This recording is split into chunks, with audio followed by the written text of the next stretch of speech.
세월호 참사로 희생된 단원고 학생이죠. 김유민 양의 아버지 김영호 씨를 놓고 지금 논란이 뜨거워지고 있습니다. 바로 아빠 자격이 있느냐, 바로 이건데요. 어제까지 나온 소식은 김영호 씨가 이혼을 한 뒤에 자식들을 제대로 돌보지 않다가 이제 와서 단식 투쟁을 한다, 뭐 이렇게 해서 공방이 굉장히 있었습니다. 오늘 새로운 소식이 또 나왔는데요. 자, 하중대 부국장. 네. 김영호 씨가 자식을 돌보지 않으면서도 자신만의 어떤 취미 생활을 즐겼다, 이런 게 한 언론을 통해서 보도가 됐어요. 그렇죠. 예, 내용을 좀 설명을 좀 해주시죠. 바로 궁도협회, 그러니까 활쏘기를 했다라는 그런 얘기인데요. 예. 활쏘기 같은 경우에는 우리 보통 사람들도 보통 취미로 가지고 있기는 좀 쉽지 않은 건데, 과연 이게 호화스러운 그런 취미 생활이냐, 예. 이게 가장 큰 논란거리거든요. 예. 거기에서 충남의 궁도협회 관계자가 밝힌 내용이 있는데, 그 내용을 한번 들어볼까요, 먼저? 예, 한번 보겠습니다. 받는 데가 입회금을 10만 원도 받는 데가 있고 20만 원도 받는 데가 있고 그래요. 다 틀려요. 좀 더 활을 쏘면 본인 장비를 구입해야 하고 하는데, 작년 재작년 당시에 구입비가 활에 20만 원, 화살이 8천 원 개당. 보통 화살을 구입할 적에는 10개 내지 20개를 구입을 해요. 그렇게 하고 입회금하고 장비하는데 50만 원 이내예요. 이제 거기 입회를 하면은 월회비가 3만 원 썼네요. 자, 지금 정리를 한번 해볼게요. 지금 유민 양의 외삼촌이 처음에 글을 올렸잖아요, 인터넷에. 예. 그래서 김영호 씨가 아버지로서의 역할을 제대로 하지 못했고, 또 월 20만 원씩 주기로 한 양육비 거의 붙이지 않고 아빠 노릇을 하지 않았다, 이렇게 지금 비난 글을 올렸었는데, 저 내용이 지금 인터넷에 소개가 되면서 논란이 가열되고 있는 건데, 어떻게 보세요? 저 정도의 취미 생활이 조금 호화롭다고 보시나요? 아니면 얼마든지 가능한 걸로 보시나요?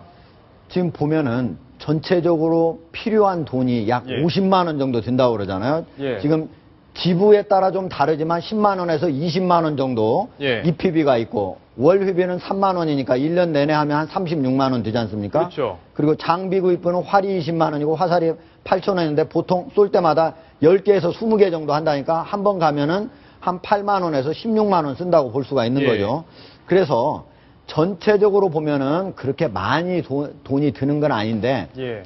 과연 김영호 씨가 저기를 얼마나 자주 갔느냐, 예. 이게 가장 큰 문제가 될 것 같습니다. 왜냐하면 한 번 갈 때마다 적어도 20만 원 가까이 돈은 들어갈 텐데, 20만 원 되는 양육비를 제대로 붙이지 않은 김영호 씨가 저기를 자주 갔다면 예. 호화로운 취미 생활을 했다고 비난을 받을 수가 있는 거고, 예. 그러나 저기에 입회비로 가긴 갔지만 그렇게 자주 간 것이 아니다, 그런다면은 그렇게 보기는 어려운데, 지금 얼마나 자주 갔는지에 대해서는 확인이 되지 않고 있습니다. 자, 그런데 지금 이 초단을 땄다, 이런 얘기가 있어요. 여기도 그렇죠. 단이 있나 봅니다. 예. 1단, 2단, 3단 뭐 그걸 얘기하는 거죠. 예, 저도 잘 예. 모르겠지만 그 몇 단까지 있는지는 모르겠어요. 근데 예. 초단을 땄다는 얘기가 나오고 있습니다. 그러니까 작년 7월에 취득을 했다는 예. 거죠. 그거에도 뭐 4만 원 정도 들었다, 이런 건데, 아마 보기에 따라서는 이게 좀 자식을 돌보지 않은 거에 대해서는 조금 취미생활을 적극적으로 즐긴 게 아니냐고 볼 수도 있겠고, 예. 뭐 이 정도는 얼마든지 할 수 있는 건 아니냐, 이런 시각이 엇갈릴 수 예, 있을 것 저 같아요. 부분은 제가 보기에는 좀 더 김영호 씨가 얼마나 자주 저기를 드나들었는지, 예. 이 부분에 대해서 조사가 좀 어느 정도 이루어져야만 얘기를 할 수 있는 거지. 예. 지금 저것만 가지고 입회했고 초단을 땄다는 이유만으로 호화 취미 생활을 했다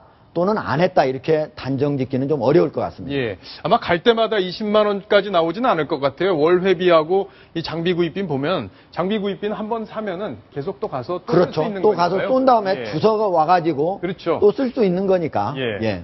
자, 그런데 김정환 기자께 질문 드릴게요. 그동안 그 딸이, 또 유민 양의 동생이 하나 있죠. 유나 그 양. 딸이 아버지하고 또 적극적인 스킨십을 하는 모습, 이런 것들을 보여줬는데, 네. 한 언론하고 인터뷰를 했죠. 네, 오마이뉴스와 24일 날 인터뷰한 내용이 공개가 됐는데요. 적극적으로 해명했습니다.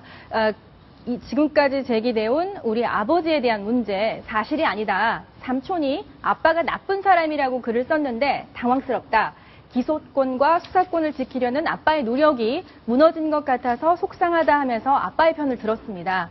그리고 이제 그동안의 어떤 카톡, 아버지와 딸이 서로 주고받았던 카카오톡 내용들도 공개가 됐는데요. 예. 거기서 보면 애틋한 부녀지간이라는 것이 상당히 확실하게 나타나는 정황들이 있습니다. 지금 화면에 나오는 건데요. 우리 이쁜 공주라고 표현을 하죠. 딸을. 그리고 밥을 잘 먹고 있는지, 그리고 사랑해라는 표현을 이제 17살인데 보통 그 나이에는 이제 아버지랑 좀 멀어질 수 있는 나이거든요. 그런데 뭐 딸과 엄마의 사이처럼 어떻게 보면 베스트 프렌드인 것 같은 아주 친밀한 그런 관계인 것이 적어도 저 대화에서는 드러나고 있는 거죠. 예. 어떻게 보면 그 둘째 딸이 삼촌은 그런 김영호 씨를 비난하는 글을 올렸는데 예.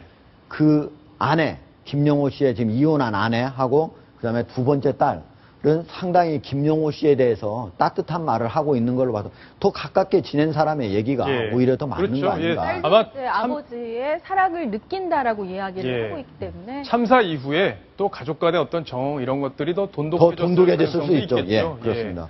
어쨌든 아빠 노릇을 제대로 못했다고 해서 딸을 위해서 단식을 할 자격이 없다 이렇게 비난할 수는 없을 것 같습니다. 다만 김영호 씨가 자식을 사랑하는 마음을 너무 극단적인 방법으로 표현하는 것을 또 국민들은 지금 안타깝게 바라보고 있거든요.